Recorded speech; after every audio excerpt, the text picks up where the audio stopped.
Maya sat on the edge of the creaky bed in the corner of her cramped dorm room, her gaze fixed on a faded rose drooping in a chipped glass, its makeshift vase. Her roommates were often loud and rowdy, sometimes coming home intoxicated. To avoid their chaos, Maya rarely left her room, treating it as a fragile sanctuary. Having grown up in an orphanage, Maya had faced her share of hardships. This dorm was supposed to be a stepping stone to a new life, but it often felt like a reminder of the struggles she couldn't quite leave behind. The government had provided her with a modest grant to help her transition into adulthood, but a good portion of it had been spent on urgent repairs to her worn-down accommodations. With her savings nearly gone, Maya was confronted with the urgent need to find work. Lacking specialized skills, she knew her options were limited. Her best bet was to secure a basic job that would cover her meager living expenses. One afternoon, she spent hours combing through job postings online. A particular ad caught her attention. A business center nearby was hiring a cleaner. The pay was surprisingly decent for such work, and the short distance meant she could walk there. It seemed like the perfect opportunity. Determined, Maya dug through her battered suitcase to find her best clothes. They were old but clean and presentable. After some thought, she chose a simple cream-colored blouse and a knee-length skirt. She washed her face, combed her hair until it shone, and inspected herself in the cracked mirror above her desk. Her reflection reassured her that she looked professional enough for the interview. The next morning, Maya left early to ensure she arrived on time. The business center, a towering building with sleek glass windows, loomed impressively over her as she approached. She felt a flicker of nervousness, but pushed it aside.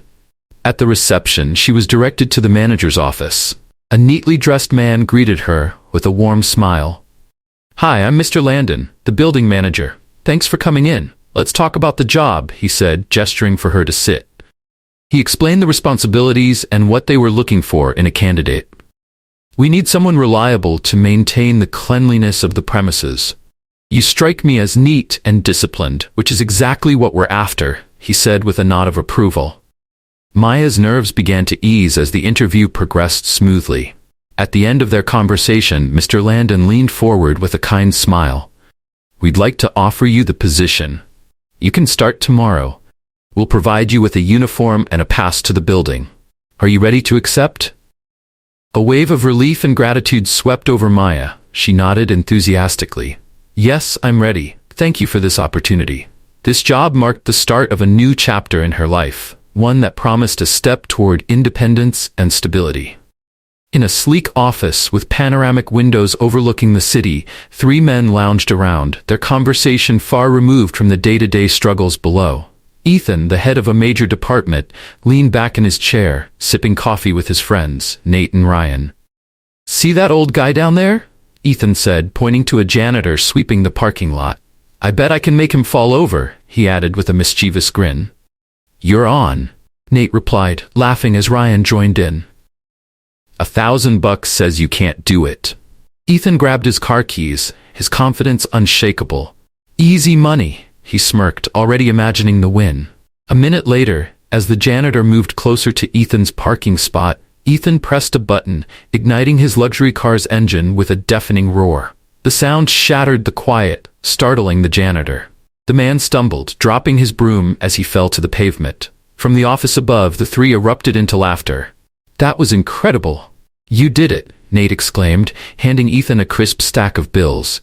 "I've been winning bets since I was born," Ethan declared smugly. "Cars, money, power, I've got it all, and now I'm up another $1,000.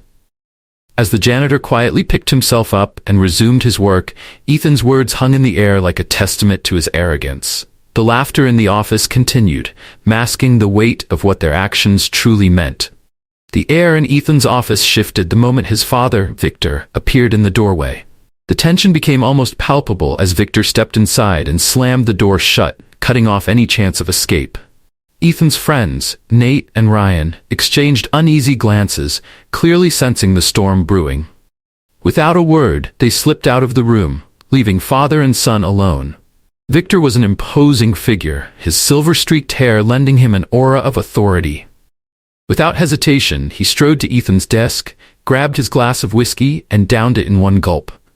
His displeasure was evident, and Ethan braced himself for what was coming. "What is this nonsense?" Victor began, his voice sharp and commanding. "The market is full of opportunities, yet you've already lost 2 major contracts. Do you realize what your antics are doing to this company?" Ethan tried to keep his cool. "Relax, Dad. We have negotiations tomorrow for a $300 million deal. Everything's under control," he joked, attempting to defuse the situation. Victor wasn't amused. "Control? Don't kid yourself. Because of you, the company is teetering on the edge of losses. I made you a manager to lead, not to waste time and resources on pointless distractions." His tone, usually measured, was now scathing. Ethan opened his mouth to respond, but Victor cut him off. "Don't bother with excuses. If you don't shape up, I can and will remove you from this position. You're not irreplaceable, Ethan. Remember that." A heavy silence descended over the room. Ethan, usually confident and self-assured, suddenly felt like a scolded child. He looked away, his father's words cutting deep. "I'm not the person you want me to be, Dad," Ethan finally said, his voice heavy with frustration. "I've never been that person. But I'm trying." "It's not about what you want," Victor countered, his tone softening slightly. "It's about what you need to be. Your mother and I sacrificed everything to build this legacy, and I won't stand by while you tear it apart." Victor's disappointment was clear, and his weariness showed. "And when are you going to settle down? Find a wife, start a family. Time's running out, Ethan." Ethan didn't reply, choosing instead to wave off the conversation. His mix of guilt and resentment wouldn't let him admit that his father was right, at least not out loud. Meanwhile, over in the lower floors of the Halverson Business Center, Maya was settling into the rhythm of her new job. Her duties were straightforward, and she completed them with quiet precision. The staff barely noticed her presence, which suited Maya just fine. She preferred the predictability of her work and the anonymity it provided. The business center manager, Mr. Harlow, rarely interacted with Maya directly.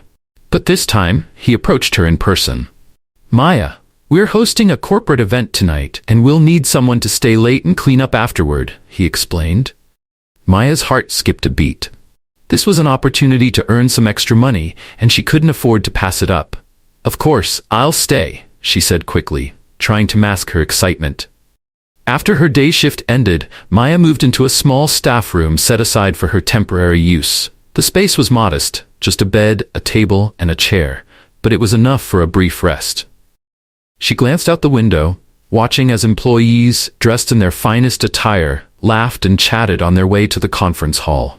Smiling to herself, Maya imagined the lively event unfolding, a stark contrast to her quiet corner of the building. To pass the time, she pulled out an old, well-worn book from her bag. Though she had read it countless times, the familiarity of the pages was comforting. The hours passed slowly. Outside, the streets emptied, and the building grew quieter. As the noise from the hall finally died down sometime after midnight, Maya decided it was time to start her work. She carefully placed her book back in her bag, put on her gloves, and grabbed her cleaning cart.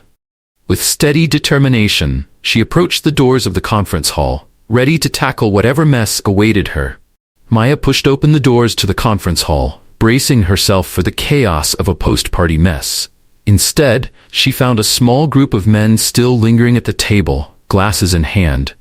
Ethan and his 2 closest friends, Nate and Ryan, were in no rush to call it a night. Standing uncertainly at the threshold, Maya hesitated. Should she wait until they left, or start cleaning around them? Ethan noticed her, nodded casually, and waved her in. "Come on in, Maya. We're wrapping up," he said with a faint smile. She gave a small nod in return and moved quietly to the far end of the room. With practiced efficiency, she began tidying up, doing her best to stay out of their way. The lively atmosphere of the night was fading, leaving behind faint echoes of laughter and the clinking of glasses. Ethan and his friends remained at the table, now engaged in a poker game. "So, who's your date for the wedding?" Nate asked, trying to sneak a look at Ethan's cards. "Whoever it is, she'll definitely be more attractive than your fiancé," Ethan replied with a cocky smirk, prompting a round of laughter. Ryan grinned and chimed in, "Come on, Ethan, with your kind of money, bringing an escort is no big deal. But I dare you to find someone who isn't paid to be on your arm." Ethan, already tipsy, leaned back in his chair with a laugh. You're daring me? That's bold. Unaware she was the subject of their conversation, Maya quietly worked on the other side of the room. Nate's voice dropped to a whisper. Bet you can't bring her to the wedding, he said, nodding toward Maya, who was wiping down tables. Ethan glanced over at Maya and scoffed. Her? That gargoyle? I'm not even sure she's human, he sneered, making the others laugh harder. Ryan, emboldened by the alcohol, added, 10 grand says you're too chicken to take her. What do you say? Ethan, fueled by a mix of liquor and bravado, downed the rest of his drink and grinned. Get your wallets ready. Maya, unaware of the degrading bet, continued her work. The repetitive motions of cleaning were tiring, and her hands ached from the effort. Still, she didn't stop until every surface gleamed. Just as she was finishing, Mr. Harlow appeared at the door. He took a moment to survey the spotless room. Excellent work, Maya. You did a fantastic job, he said sincerely. His words were a rare acknowledgement, and despite her exhaustion, Maya couldn't help but smile. Thank you, Mr. Harlow. I tried my best, she replied softly. You can rest now, he said, heading toward the door. Come back at noon tomorrow and I'll make sure you're paid for a full day. You've earned it. Grateful for his kindness, Maya nodded and headed to the staff room. Changing out of her work clothes, she washed up quickly. The dimly lit room and the simple bed in the corner looked more inviting than ever. As she lay down, fatigue enveloped her, and she drifted into a deep, peaceful sleep. When Maya woke the next day, sunlight streamed lazily through the blinds. She felt a renewed sense of energy, knowing she had another half-day of work, but also the satisfaction of overtime pay to look forward to. Gathering her strength, Maya dressed and prepared to tackle the day with the same dedication she always brought to her work. Meanwhile, on the top floor of the Halverson Business Center, Ethan rushed into the boardroom. His hangover weighed heavily on him, and he was running late. The room was filled with executives, all waiting for him. Their eyes followed him as he took his seat, the tension in the room thick and unforgiving. Ethan felt the weight of their expectations pressing down on him, knowing he had no one to blame but himself. The boardroom buzzed with tension as Ethan, the young heir of the Grayson family business, slipped into his seat. The room was packed with executives, their stares full of judgment. To them, Ethan wasn't a leader but a reckless child playing with the company's future. He avoided looking across the table where his father, Victor Grayson, sat with an air of cold disapproval. For 3 grueling hours, the meeting dragged on, covering strategic planning, major contracts, and market expansion. Ethan barely listened, his mind wandering as proposals and figures flew past him. When the announcement came that a lucrative new contract had been secured, it was clear that Victor had spearheaded the effort. As the meeting adjourned and the directors filed out, the room's atmosphere became suffocating. Victor approached his son, his eyes blazing with fury. Look at yourself, you fool. Do you even realize how close you came to destroying everything? No one will take this company seriously with you at the helm. Ethan flinched as Victor's voice rose. This new contract? It's my doing, my reputation. People trust me, not you. Before Ethan could respond, Victor struck him across the face. A sharp, stinging slap that was as much symbolic as physical. The pain was fleeting, but his father's words cut deeper.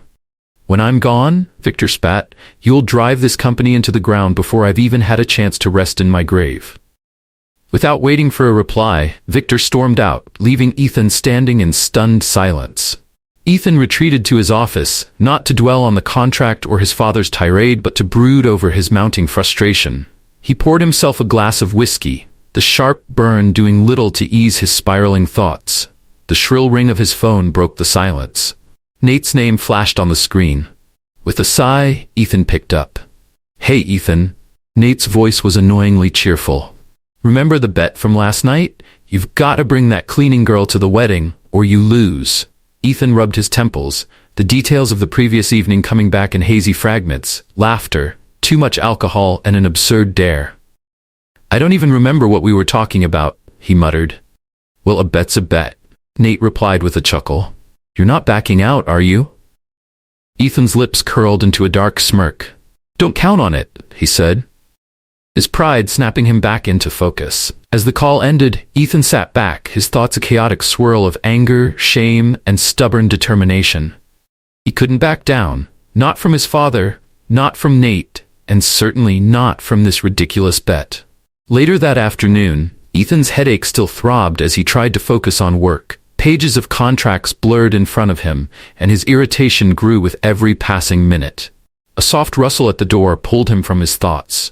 Maya entered quietly, emptying the trash bins in her usual unobtrusive manner. Ethan's gaze lingered on her for a moment, her baggy uniform reminding him of Nate's taunt. The absurdity of the situation ignited a spark of cruelty in him. "Maya, wait," he called, his voice sharper than he intended. She stopped and turned, her expression calm but slightly puzzled. "I want you to take tomorrow off," Ethan began, pulling a stack of cash from his wallet and placing it on the desk. "You'll need it to get yourself a dress and a decent hairstyle. You'll be coming with me to an event." Her eyes narrowed slightly, confusion giving way to something colder. "It's an easy job," Ethan continued, his tone turning condescending. "Stand next to me, have a drink, and you're done. It's the easiest $1,000 you'll ever make." The insult hung in the air, unspoken but clear. Ethan's words implied that she was barely presentable, not even worthy of the invitation. Maya's jaw tightened, and for a moment she said nothing. Then she stepped forward, her gaze locked on his, unflinching. "Sorry, sir," she said evenly, though her voice trembled with suppressed anger. "But my job doesn't include escorting arrogant rich idiots to parties with other rich idiots." With that, she turned on her heel and walked out, leaving Ethan stunned and alone with his wounded pride. Maya's voice was calm yet firm, each word cutting through Ethan like a slap. He stood frozen, stunned. Until now, the only person who had ever spoken to him with such defiance was his father. For a fleeting moment, he found the experience oddly intriguing. As Maya crossed the threshold of his office, Ethan's voice called after her. She stopped, her back still to him, every muscle tense as she anticipated his next move. Ethan wasn't accustomed to rejection, let alone such a sharp one, especially from someone he considered just a lowly employee. He followed her into the hallway, his footsteps deliberate and steady. When he reached her, he placed a hand on her shoulder. "Listen, sweetheart," he said, his voice deceptively soft, like a predator circling its prey. "Loyalty is a core value here. Every employee adheres to it. If you can't, maybe you don't belong here anymore." Maya froze, the weight of his hand and words pressing down on her. Fear and anger clashed inside her. She couldn't afford to lose this job. It was her lifeline, her only source of stability. Her heart pounded as she struggled to decide. As Ethan turned to leave, she hastily said, "I agree." Her voice trembled, betraying her internal conflict. Extending her hand, she took the cash he held, her fingers tightening around it like a lifeline. "Good," Ethan said with a cold, calculating smile. "I'll see you tomorrow evening." The rest of Maya's day felt like an uphill battle. Every task seemed harder than usual, and her mind was weighed down by the upcoming evening. Even small mistakes like spilling cleaning solution felt monumental, a reflection of the turmoil she was feeling inside. During her break, she joined her colleagues in the staff room for tea. Her usual composure was absent, and the others quickly noticed. "Maya, are you okay? You seem off," one of them asked, concern evident in their voice. Maya hesitated, but eventually decided to share her predicament. She explained Ethan's coercion and the impossible situation he had put her in. As her story unfolded, her colleagues' faces turned from surprise to anger. "How dare he? That's completely unacceptable," one younger worker exclaimed, gripping their cup tightly. "Where's his father in all this? Mr. Grayson would never allow it," another chimed in, their voice full of indignation. The room buzzed with voices of outrage, until Martha, the senior cleaner with decades of experience, raised her hand to quiet them. She sat beside Maya and placed a comforting hand on her shoulder. "Don't let him get to you, dear," Martha said gently. "Ethan's a spoiled brat, but he's harmless. Take the money, buy yourself a nice dress, go to the event and get it over with. It's just a few hours." "But what about my dignity? And what if he tries something?" Maya asked, her voice trembling. Martha interrupted her softly. "If Ethan crosses the line, his father will deal with him. Mr. Grayson is always fair to the staff. Trust me, we'll back you up." Maya stared at her tea, her thoughts churning. "I don't want to lose my job," she admitted. but I hate playing these kinds of games." The room fell silent, her colleagues recognizing that the decision was ultimately hers. As dawn broke, sunlight filtered into Maya's small room, bringing with it the promise of a new day. But the night had been restless. She had woken up several times, her mind gripped by doubts and anxiety. By morning, however, she resolved to face the evening ahead. After all, the money Ethan had offered was significant, and she couldn't afford to pass it up. Maya dressed and headed to a beauty salon, a place she had never been before. The gleaming mirrors and polished floors made her feel out of place, but the stylists were welcoming. Slowly, as they worked their magic, Maya began to feel a spark of confidence returning. When she left, her hair styled and shining, she caught her reflection in a shop window. For the first time in what felt like ages, she allowed herself a small, hopeful smile. Maya chose a hairstyle that transformed her normally tied-back hair into soft, elegant waves cascading over her shoulders. The stylist added light makeup that enhanced her natural features, giving her a fresh, sophisticated look. Feeling more confident, Maya moved on to the boutique. In front of rows of evening dresses, she felt overwhelmed. Her fingers brushed the luxurious fabrics, uncertain of what to choose. A sales associate noticed her hesitation and approached with a warm smile. "Let me help you," he said kindly. "You look stunning, and this dress will only make you shine." He gestured toward a floor-length red gown with a daring back cut. Maya hesitated, but decided to try it on. When she looked at herself in the mirror, she couldn't deny it. It fit her perfectly. The elegant silhouette and bold color brought out a confidence she hadn't felt in years. Back at the Halverson Business Center, she changed into the dress in the small staff room. Even she was taken aback by her reflection. For the first time, Maya saw herself as more than just a cleaner. She looked bold, radiant, and graceful. Her doubts resurfaced until Martha, the senior cleaner, walked in and froze.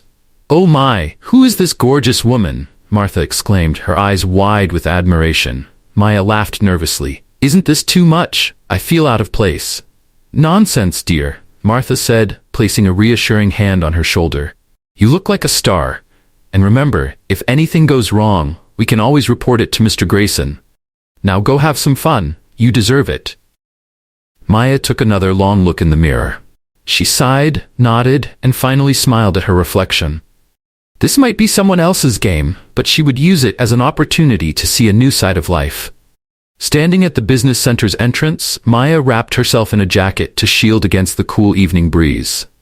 Passers-by couldn't help but notice her, offering surprised glances and occasional compliments.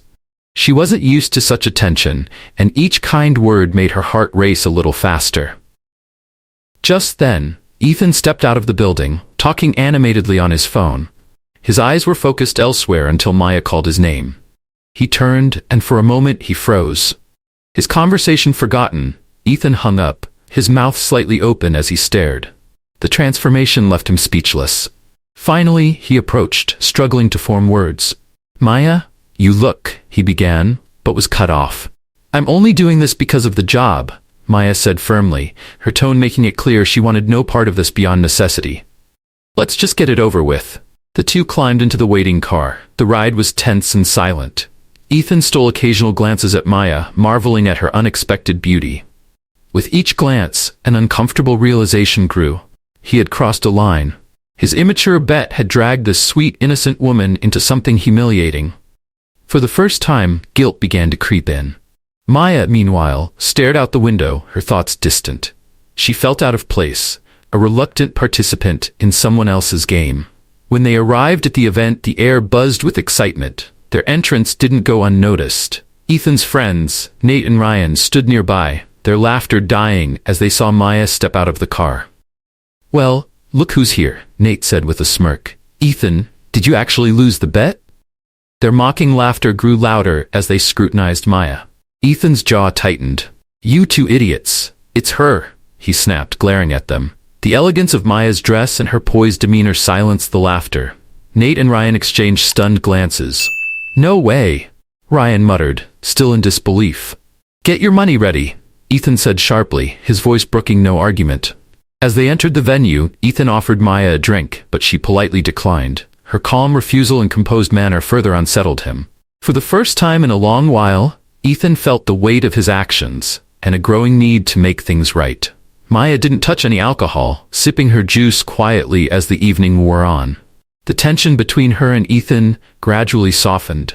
Despite the awkward circumstances, Ethan couldn't shake the guilt gnawing at him. For the first time in years, he abstained from drinking with his friends, finding the evening unusually sobering. "Maya, listen." Ethan began hesitantly. "Don't be mad at me. I messed up.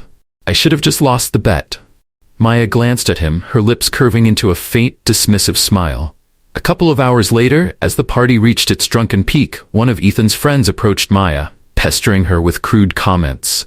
The situation quickly escalated when he crudely suggested he could buy her attention, just like Ethan had.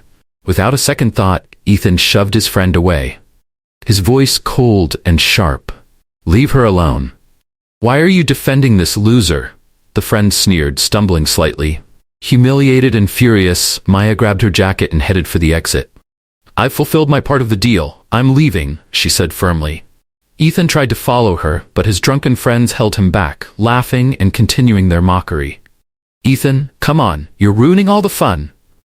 In a rare fit of anger, Ethan swung at one of them, his fist connecting with a satisfying crack. Ignoring the chaos he left behind, he ran outside, but it was too late. Maya's taxi had already disappeared into the night. The following day, Maya returned to her usual duties at the Halverson Business Center, trying to put the events of the previous evening behind her. As she emptied trash bins and wiped down surfaces, the phone at her station rang unexpectedly. "Miss Maya, Mr. Ethan would like to see you in his office," said the calm voice of his assistant. Her heart sank. She didn't know what to expect but felt obligated to comply. The walk to Ethan's office felt endless, the corridors seeming longer than usual. When she entered, Ethan was seated at his desk, staring out the window with an unusually somber expression. At the sound of her footsteps, he turned, his face a mix of guilt and genuine regret. "Maya, please have a seat," he said softly, gesturing to the chair across from him. Reluctantly, she sat down, her posture tense. "I wanted to apologize," Ethan began, his voice low. "I don't expect you to believe me, but I truly regret what happened. It was wrong, and I'm ashamed of how I acted. I thought it was just a stupid joke, but I see now how much I hurt you." Maya listened silently, her expression unreadable. She didn't trust him, but there was something about his tone that suggested sincerity. "I promise," Ethan continued, "this will never happen again. I'll never threaten your job or try to involve you in anything like this." For a moment, Maya remained quiet, considering his words. Finally, she spoke. "All right, I accept your apology, but I hope you mean what you say." As she stood to leave, she added, "You have everything, money, a good job, status, but you don't have real friends. Those idiots from the party? They don't know the first thing about friendship." With that, Maya walked out, leaving Ethan alone with his thoughts. Ethan sat in silence, her parting words echoing in his mind. She was right, and it stung more than he wanted to admit. In the days that followed, Ethan found himself thinking about Maya more often than he expected. Every fleeting encounter with her in the hallways of the business center became a moment of quiet excitement. They exchanged polite greetings, but Maya kept her distance, returning to her work without lingering. Slowly, Ethan began to withdraw from his old friends, the same ones who had once been his constant companions in nights of revelry. He declined their invitations, choosing instead to focus on work and sort through his emotions. One day, he saw Maya near the elevator and seized the opportunity to speak with her. "Maya, could I have a moment of your time?" he asked cautiously. She glanced at him, her expression calm but firm. "Mr. Ethan, you promised not to bother me. Please keep your word," Maya said firmly, walking away without another glance. Ethan stood in the hallway, stunned and uncertain. Later that day, his old friends Nate and Ryan stopped by his office, their usual carefree grins in place. "Ethan, we're heading to the club tonight, just like old times. What do you say?" Nate asked, leaning casually against the desk. Ethan shook his head firmly. "No, I've got work to do," he said, avoiding eye contact. Ryan raised an eyebrow. "Work? What's happened to you? Are you still upset about what happened? You didn't even get hit." Ethan shot them a cold look. "You shouldn't have gotten physical in the first place." Ryan chuckled mockingly. "Wait a second. Is this about the cleaning lady? He asked, his tone dripping with sarcasm. Did you fall for her or something? Nate smirked. Come on, man. Don't tell me this is about her. It's none of your business, Ethan snapped. Now, leave my office. His sharp tone caught them off guard, and they exchanged puzzled looks before reluctantly leaving. Alone, Ethan sank into his chair, staring out at the city skyline. For the first time in years, he felt the sting of disconnection from his friends, his lifestyle, and even himself.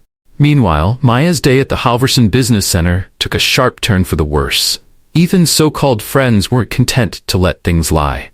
During a coffee break, Ryan approached Maya with a sly grin and a loud, mocking voice designed to attract attention. Maya, he began, smirking, I heard that besides cleaning, you provide extra services. I'm willing to pay more than Ethan did, but I've got some special conditions. He punctuated his words with a crude gesture, eliciting laughter from his companions. Maya's face burned with anger and shame. Go to hell, she snapped, her voice trembling with fury.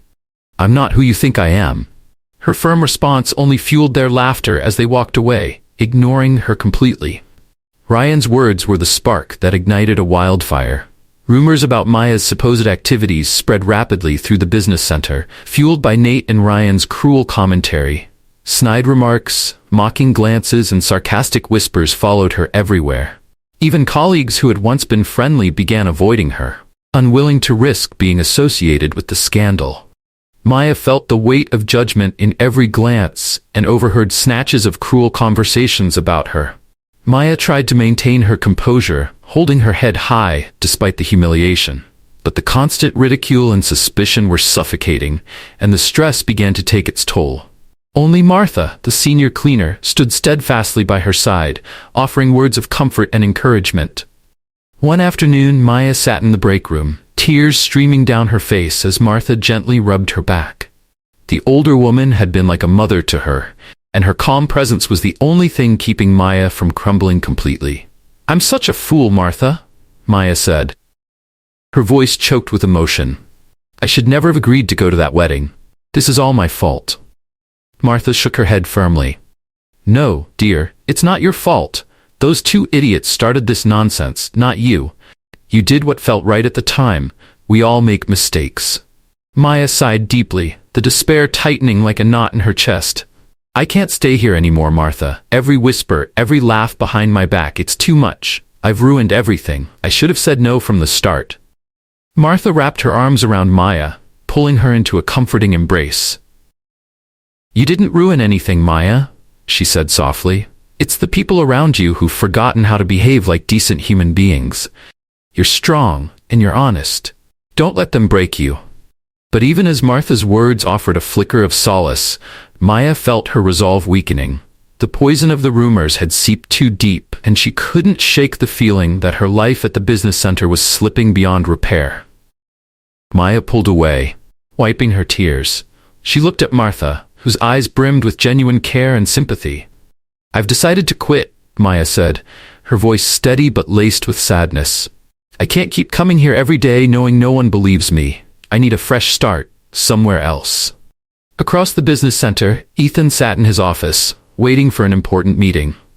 He stared blankly at the documents in front of him, their contents meaningless to him now.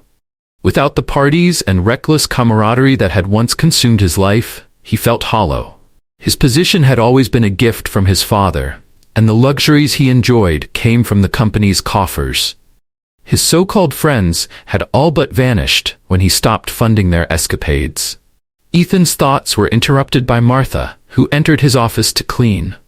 Normally, Maya would have been the one to tidy up before such meetings. Where's Maya? Ethan asked, his voice breaking the silence. She quit, Martha replied curtly, not pausing her work. Ethan froze, her words like a slap. What do you mean, quit? Why? Martha gave him a hard look. Because of you and your friends, she said bluntly. If you don't know, maybe you should go and listen to what people are saying about her, the rumors they're spreading. The weight of her words left Ethan stunned. Guilt surged as he realized the full impact of his actions. I have to fix this, he whispered to himself, rising from his desk with newfound urgency. But before he could act, The office door slammed open, and his father, Victor Grayson, stormed in. Victor's face was a mask of fury. "What kind of behavior is this, Ethan? What are you doing to this company, to our people?" he roared. "I've heard all about the bets and games you've been playing with employees. This is your last warning." Ethan opened his mouth to respond, but Victor cut him off. "I can't trust you with this position anymore. You're demoted. From now on, I'll oversee everything you do. And if you don't shape up, I'll fire you myself." Ethan's resentment flared, mingling with a strange sense of liberation. "You can't make me live the life you've planned for me," he said, his voice steadier than he expected. "And you can't fire me, because I'm quitting." Victor stared at him, stunned. "Are you serious?" "Yes, I'm serious," Ethan replied. "You've controlled every step of my life since I was a kid. I've had enough." Without waiting for a response, Ethan walked out, leaving his father in stunned silence. In her small dorm room, Maya sat at her desk, flipping through newspaper classifieds in search of a new job. The idea of starting over felt overwhelming, but she knew one thing for certain: she wouldn't have to endure the humiliating whispers and stares anymore. A knock at the door pulled her from her thoughts. Not expecting anyone, she opened it cautiously, only to find Ethan standing on the threshold. "What are you doing here?" she demanded, her voice sharp as she grabbed an umbrella, ready to defend herself. "I quit so I wouldn't have to see you again." Ethan raised his hands in surrender, backing up slightly. "Maya, please. I'm not here to argue. I don't work at the company anymore either. I'm truly sorry for everything." His voice carried a sincerity she didn't expect. Maya eyed him warily. "I don't need your help, and I don't need your apologies. If I see you again, I swear I'll hit you." Ethan smiled faintly, a touch of humor breaking through his serious demeanor. "Then I'm in trouble because I just rented the apartment next door." Maya lowered the umbrella, her brows knitting together in confusion. "Is this another bet? Did your degenerate friends put you up to this?" "No," Ethan said firmly. "Like I said, I'm done with the company. And I need an affordable place to stay while I look for a job," Ethan explained, his tone casual. "Liar," Maya retorted sharply before slamming the door in his face. Ethan smirked as he headed to his apartment next door. He was indeed lying. He had more than enough money to live in luxury, from the best hotels to his own upscale apartment across town, but he had deliberately chosen this modest dorm to be closer to Maya. His plan wasn't fully thought out, but he was determined to figure it out as he went along. Since Ethan had moved in, their encounters in the dorm became part of an unspoken routine. Whenever they met in the corridor, Maya would quickly look away and cut off any attempts at conversation. But as time passed, her resentment began to fade, albeit slowly. Despite her initial doubts and mistrust, Maya noticed she couldn't help but smirk when she saw Ethan struggling in the shared kitchen. He was clearly out of his depth, fumbling through attempts at cooking. Of course, he could have ordered food, but it was obvious he was using the kitchen just to run into her. Ethan's lack of cooking skills often led to small disasters: splattered oil, burnt toast, or a broken plate. During one such fiasco, Maya couldn't resist commenting, "You're so clumsy. The only thing you know how to do is count money." Her teasing tone made Ethan grin, and he noticed the way she struggled to hold back her laughter. "You're going to cut off all your fingers," she added with a sigh, stepping closer to take the knife from him. Maya began slicing the potatoes he had been butchering for his attempt at fried potatoes. "I never had to cook for myself," Ethan admitted sheepishly. "There were always people to do it for me." "What a surprise," Maya replied with a giggle as she evened out the chunks he had mangled. That evening, they shared their first genuine conversation. Ethan's plan was starting to work. Over time, Maya and Ethan's interactions grew warmer and more natural. Ethan began showing a softer, more caring side that surprised her. He often came to her defense when local troublemakers in the dorm harassed her. Once, he helped her rearrange the furniture in her room, and another time, he insisted on carrying her heavy grocery bags after they bumped into each other at the market. Maya couldn't help but notice how different he seemed from the arrogant man she had met at the business center. His kindness didn't go unnoticed, and she found herself softening toward him. One evening, as a gesture of gratitude, Maya invited him to dinner. But she added a condition. He would have to cook the meal. Ethan eagerly agreed, and Maya watched over his cooking with a vigilant eye. But the moment she turned her back, Ethan managed to mess things up. The result was far from gourmet, dry meat and oddly cooked vegetables, but the effort he put in made the evening unexpectedly heartwarming. As they sat across from each other at the table, Maya couldn't help but smile. Seeing Ethan's determination to impress her was endearing. "When are you going to end this circus and go back to your palace?" she asked, half joking, though her curiosity was genuine. Ethan set his fork down, his demeanor suddenly serious, and it made Maya slightly uneasy. "I'm not going back," he said firmly. "I've realized that all these years, I've been unhappy. I was forced into a role that doesn't suit me. My life was just like yours. We're both prisoners of circumstances." Maya frowned, trying to follow his words. "I always wanted to do something different," Ethan continued, his voice filled with quiet passion. "But everyone expected me to make serious decisions, to be the kind of businessman they envisioned. I was practically born with the title of CEO waiting for me. The pressure, the expectations, it drained me. I want to start over. I want to be myself, to breathe freely." Maya remained silent, processing what he had said. "And you think you can find your new path here, at rock bottom?" she finally asked, her tone laced with skepticism. "You seriously believe that?" "Yes," Ethan replied without hesitation. "Here, among real people, among real life. Here, I feel alive, not trapped in that golden cage I left behind." Dinner ended quietly, but the words lingered between them, sparking a new understanding neither of them expected. Ethan and Maya talked late into the night, their conversation flowing effortlessly as they shared stories about music, life, and their dreams. The evening marked a pivotal moment for both of them, revealing facets of their personalities they hadn't seen before. For the first time, they found common ground and began to truly understand each other. This shift in their relationship extended beyond emotions to the small details of daily life. One evening, Ethan suggested Maya become his personal cook. She laughed, thinking he was joking, but he explained his reasoning. "At my old house, the professional chef earned $5,000 a month. Since you're an amateur," he teased, "I'll pay you $2,000. "Amateur?" Maya replied with a playful glare, giving him a light smack on the head. Ethan burst out laughing. "I can cook better than any trained chef," she declared with mock indignation. But when she noticed Ethan counting out money, she realized he was serious. Eventually, Maya agreed, turning the arrangement into a light-hearted and experimental part of their growing bond. Their evenings were soon filled with cooking adventures. Ethan, though inexperienced, proved to be an eager learner under Maya's patient guidance.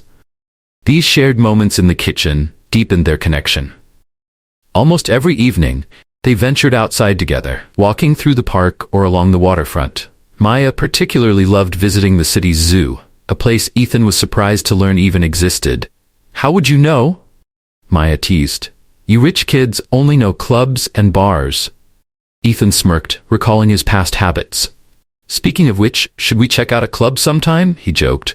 Maya responded with a playful smack on his arm. "When will you stop saying foolish things?" "Probably when you stop hitting me," Ethan replied with a grin. Their banter carried them home, but on one particular evening something shifted. As they strolled under a canopy of stars, Ethan hesitantly reached for Maya's hand. His heart raced at her touch. Beneath the rustling trees and the whispers of the wind, Maya leaned in, and their first kiss left them both breathless.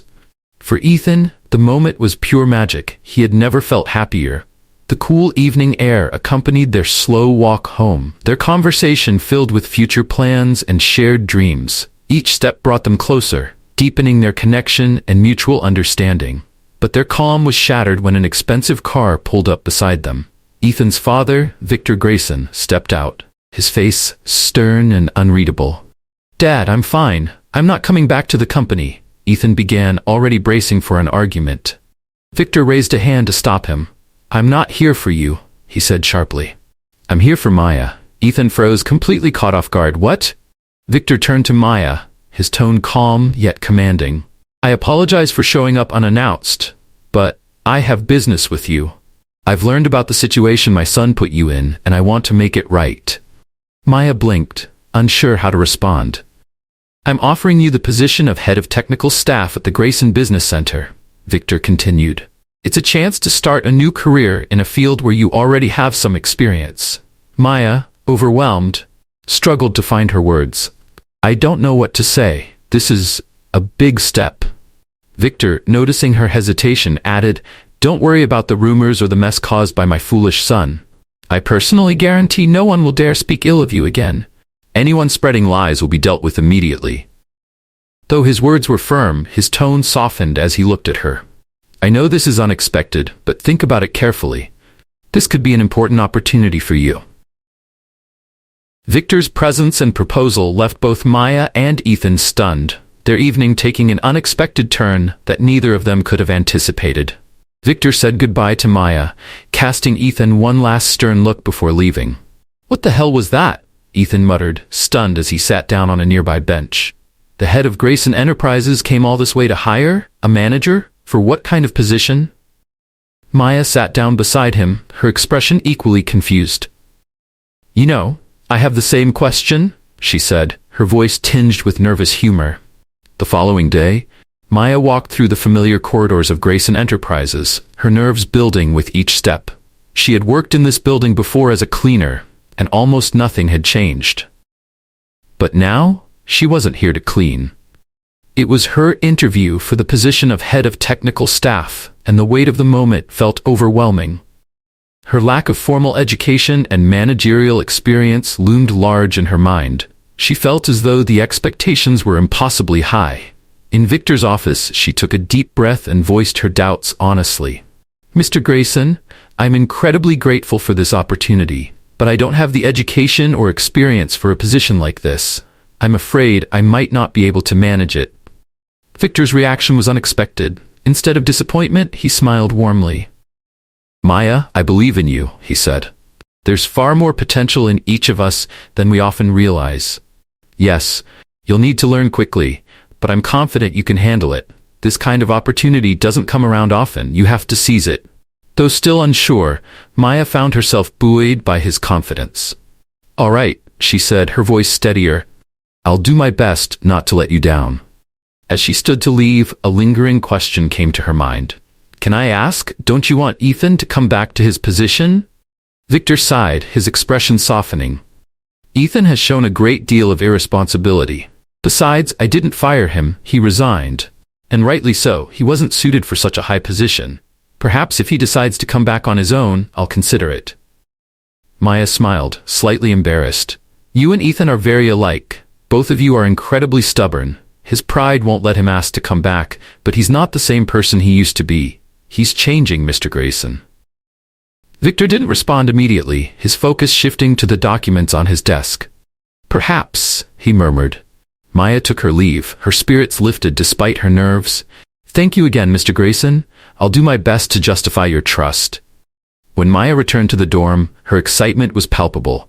She practically ran to Ethan, throwing her arms around him. I've got a real responsible job now, she exclaimed, her joy contagious. Not like your silly offer to be a personal chef, with no contract, medical insurance, or benefits. Ethan, though genuinely happy for her, couldn't resist teasing. Hey, cut me some slack. At least I was offering a decent salary. Maya smirked. Fair enough. Later, as they sat down for dinner, Maya grew thoughtful. Don't you want to try going back? She asked. You can't just sit around without a job forever. Sooner or later your savings will run out. Ethan shook his head firmly. No, I don't want to. I don't need a job right now. When I'm ready, I'll figure it out. Maya frowned, her expression skeptical. Gently, she tapped him on the head like an old friend. You and your dad are like two stubborn mules, she said. Maybe you're destined to inherit all his endeavors because you're so much like him. Don't mess it up, or you'll end up working at the docks as a longshoreman. Ethan laughed at her remark, but her words stayed with him. Later that night, he found himself reflecting on them more deeply. The similarities between him and his father were undeniable. Their shared pride, their drive, and even their stubbornness had been passed down through generations. He began to see the legacy his grandfather had passed to his father, and how it now rested on him. The weight of that realization lingered as he pondered what he truly wanted for his future. Ethan sat in silence. Maya's playful yet pointed words echoing in his mind. She had been right, of course, though he hadn't admitted it immediately. "I have to go to work tomorrow," Maya said cheerfully as she prepared to leave. "And you, Mr. Proud Unemployed, will have to fend for yourself." Left alone while Maya was at work, Ethan wandered aimlessly through his thoughts before deciding to visit his old penthouse for the first time in months. The silence of the spacious apartment seemed almost oppressive. Dust had settled on every surface, and the room felt more like a museum of his past life than a home. In a corner of the living room, a stack of dusty boxes caught his attention. Opening one, he found a collection of photo albums filled with black and white images of his family. He had never bothered to look at them before, but now he felt compelled to turn the pages. The photos told stories of resilience and ambition, showing his father, Victor, and his grandfather, Robert, at different stages of their lives. One image in particular struck Ethan. A young Victor, his expressions stern and far too serious for his age. It was clear that his father's childhood had been devoid of play, filled instead with rigorous preparation for leadership. Ethan realized that his own life, though full of expectations, had been far easier. Victor's journey was marked by sacrifice, and his grandfather's even more so, as they worked tirelessly to build a legacy for future generations.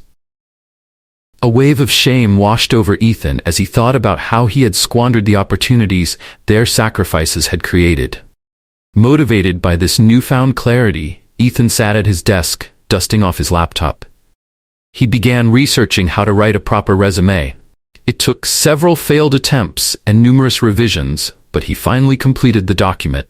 Printing it out and sealing it in an envelope, he resolved to take the first step toward redemption. At Grayson Enterprises, Victor was immersed in his daily tasks when his secretary rushed into the office, visibly flustered. "Sir, we have a situation," she stammered. Victor raised an eyebrow, his voice calm but firm. "What is it? Be specific." The secretary hesitated before blurting out, "Your son, Mr. Ethan, came to apply for a job. The HR department doesn't know what to do. He used to be the CEO after all." Victor paused, then broke into laughter, his booming voice filling the office. After a moment, he composed himself and picked up the phone, instructing HR to send Ethan to his office. When Ethan arrived, the space felt both foreign and familiar. He took in the desk, chairs, and small decorations, all of which he had ignored during his time in charge. Now, everything seemed imbued with meaning. Before Ethan could fully process the moment, Maya entered, a stack of documents in her hands. She barely paused as she handed him the folder. "You need to sign these by lunch," she said briskly, her voice laced with professionalism and mild amusement. Before Ethan could respond, Maya leaned in and kissed him lightly on the cheek before disappearing as quickly as she had arrived. The faint scent of her perfume lingered in the air, bringing a smile to his face. Settling into the chair behind the desk, Ethan allowed himself a moment to feel the weight of his decision.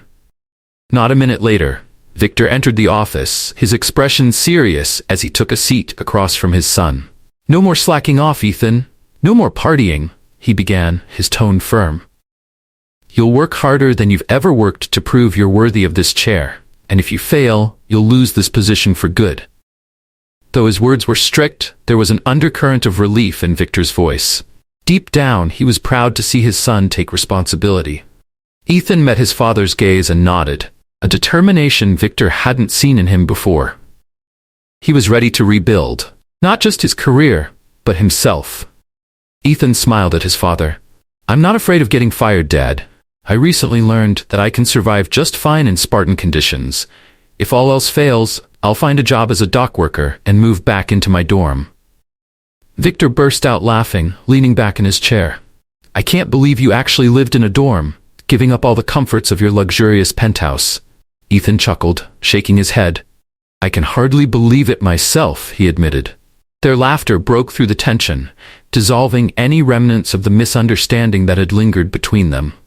But Victor quickly turned serious. "You can't afford to lose this job, Ethan," he said firmly, "because I won't allow my HR manager to marry an unemployed man." Ethan's eyebrows shot up. "I was just about to ask about that position. I've never seen it mentioned in any of the company's records," he said, genuinely curious. Victor settled more comfortably in his chair, a knowing look on his face. That's because it didn't exist before. I created it specifically for Maya. Ethan stared at him in disbelief. Specifically for her? Victor nodded. When I learned what you and your idiot friends had done, I knew I needed to make things right. But Maya beat me to it. She quit before I could intervene. I wanted to bring her back immediately, but then you quit, and I decided to wait. My people kept an eye on both of you, reporting everything that happened. Victor's expression softened, a hint of satisfaction creeping into his tone. At some point, I realized that Maya is the perfect partner for you. All I needed to do was wait for you to figure it out. But you turned out to be as stubborn as a mule. He smirked. So, I thought of taking Maya away from you instead. That way, I'd achieve two things: motivate you to come back and give her the chance to settle scores with the people who wronged her. Ethan laughed louder this time, shaking his head in amusement. Well, Dad, you may be a master strategist, but I've been thinking of proposing to her for a while now. Victor's face lit up with satisfaction. Then let's celebrate, he said, reaching for a hidden bottle of whiskey. I know you've got glasses around here somewhere. As they poured and clinked glasses, Maya unexpectedly walked into the office, a stack of forgotten forms in her hand. She stopped mid-step, eyeing the two of them suspiciously. Why are you drinking in the middle of the workday? She asked, her tone playful but with a hint of reproach. Ethan quickly replied, Dad ordered me to. He's the big boss around here. Victor laughed, shaking his head. Don't listen to him. He's just back to his old tricks. Maya smirked, placing the forms on the desk. At this rate, I'll be the boss here very soon and fire both of you, she quipped, her smile bright as she turned to leave. Ethan and Victor exchanged a look, their laughter echoing in the office. For the first time in a long while, both felt confident in the road ahead.